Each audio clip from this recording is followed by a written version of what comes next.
Mayor Pastor, kung mamarapati niyo po sana sa inyong programa na mapag-usapan ng tungkol sa umano'y impeachment kay Vice President Inday Sara na bali-balita sa Kamara kamakailan. May mga usapin po sa grapevine at ilang mga unverified sources na ito'y sinusubasta among the senators or congressmen. Kung maalala po natin sa panahon ng impeachment ni Chief Justice Corona, nangyari din po ito. How much more sa isang elected official gaya ni Vice President Inday? Baka maliit daw umano ang 100 to 200 million na suhulan dito. Hindi naman po ito confirmed, Mayor, Pastor, pero posible po bang mangyari ang ganito? Salamat po sa inyong time na mapag-usapan at maliwanagan ang mamamayang Pilipino sa isyong ito na kumakalat. Well, Pastor, I would begin by referring to the statement of President Marcos recently. Sabi niya na parang do not wag ninyong bigyan ang problema si Inday at she does not deserve to be gaya ng impeachment.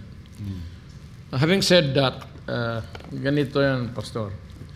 Nobody can prevent any congressman from filing a resolution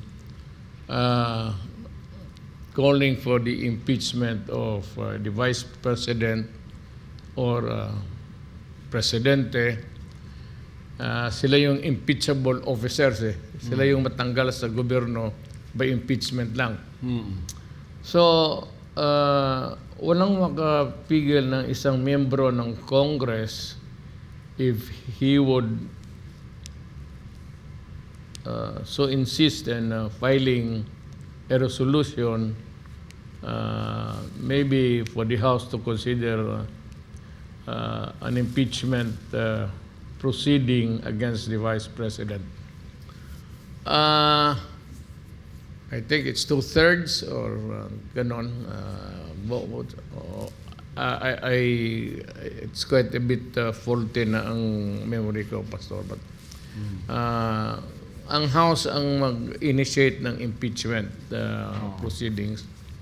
Then the Senate would sit, kagaya ni yung nangyari kay Corona. As a judge. No? Well,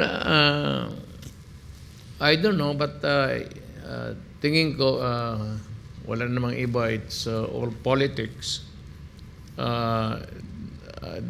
There as yet of no finding of any culpable violation of the Constitution. That is a floodgate, Pastor. Kasi walang specific crime dyan. Basta kung ano lang ang makita nilang mali or they would consider mali.